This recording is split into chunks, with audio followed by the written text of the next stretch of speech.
Wow, thank you, Dean. I always love coming back to this campus, and I have so many fond memories of being here, which is not something a lot of people that go to law school can say. And for me, this is heaven on earth, even when it's misty. And my graduation, by contrast, was up in the faculty parking lot at the law school, and it was about 95 degrees, and we were all cooking in our robes on the equivalent of a skillet. So this is quite something. But that's Pepperdine. So I want to thank you for this recognition. I really don't feel old enough to be receiving a distinguished award of any kind, so I'm simultaneously thrilled and horrified that I'm standing here right now. Last night at the baccalaureate service, Dean Karen mentioned that the average age of a graduating law student today is about 25 years old. Coincidentally, it was 25 years ago I graduated. So I'm thinking that the term distinguished in this context is sort of a euphemism for being twice the age of the graduates at graduation today. I grew up in a small town in Pennsylvania. My dad is a lawyer. He still has his own law firm there. And I worked for him when I was a kid up until I graduated from college and was getting ready to move out here. And he and I had a plan. We talked about the plan often, and the plan was simple. I was going to get my law degree, and then I was going to return home and join his firm. So we had that conversation and confirmed it the night before I drove out here from Pennsylvania. And about 2,700 miles later, as I rolled up PCH, the plan changed. And I do want to thank my parents, and I'm a parent now, and I can just imagine even more now, but they were very gracious about my decision to stay west, and I appreciate their understanding. I didn't know a soul when I got here, but that didn't last long. Thanks to Pepperdine, I'm blessed with an amazing family, wonderful friends, and a job that I love. And Pepperdine made that possible, not just because it armed me with a law degree, but because it made me part of a special community. You've all been here long enough. I'm sure you have your own stories of people who have made a difference in your lives. And I have a long and growing list, and a lot of Pepperdine people are on it. But I want to spotlight two people today. First is President Gash.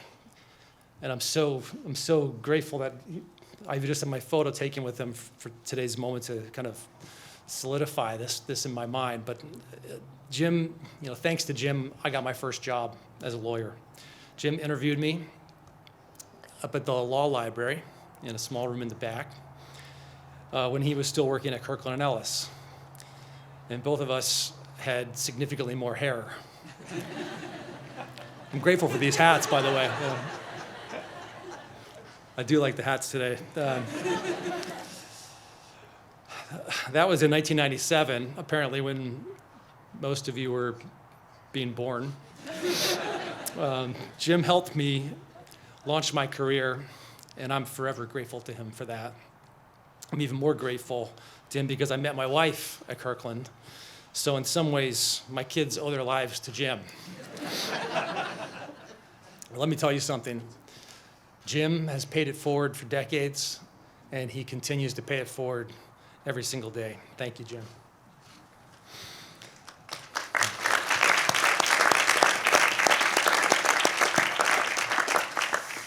The other person I want to spotlight is a former professor of the law school who I never met, I never had in class. I never even heard of him until long after I graduated. His name was Dwayne Faw, and he was among the first professors that Dean Phillips hired at the law school in the early 1970s.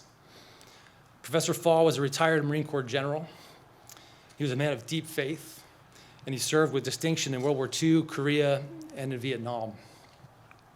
While he was in Vietnam, he forged close friendships with a number of Vietnamese citizens and government officials.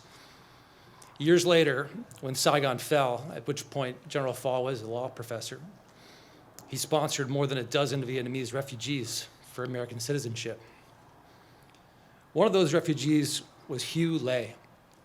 Hugh had escaped from Vietnam and settled in Orange County, not far from where the original campus for the law school was. Somehow, without the internet, or Facebook, or Instagram, or ChatGPT, or TikTok, or whatever the cool kids are using these days, without any of those things, not without even MySpace, he found and was reunited with his girlfriend from Vietnam, Chow, who was also a Vietnamese refugee, and the two of them married. General Pho attended their wedding, and he was a devoted friend.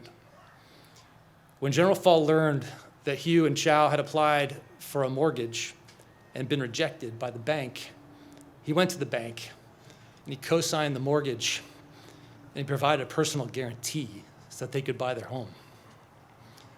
They still live in that house where they raised their two children, and both their children went on to become successful attorneys and raise families of their own. Why am I telling you all this? Because one of those children is my wife. So once again, my kids owe their lives to Pepperdine. When Tracy and I first started dating and her father heard that I'd gone to Pepperdine, he lit up. He gushed about this place. And not because of our US News and World Report rankings, not because of our bar passage rate, but because of General Pho and the kind of person that he was. General Pho lived Pepperdine's motto, freely ye received, freely give. And he freely gave to a family of Buddhists from Vietnam. And he changed the arc of their lives, and as a result of mine too. He paid it forward. And in case you're wondering, Hugh and Chow paid their mortgage in full. The bank never needed to invoke General Pho's personal guarantee.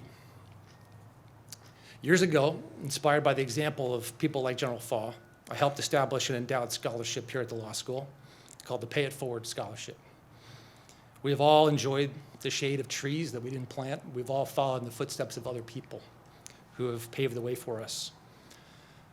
The recipients of the scholarship, and some of you are here today,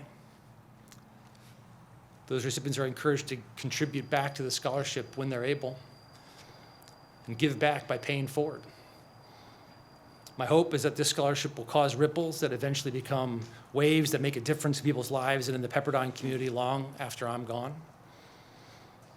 Graduates, you are now an official part of this special Pepperdine community. Pepperdine will forever be part of you, and you will forever be part of Pepperdine.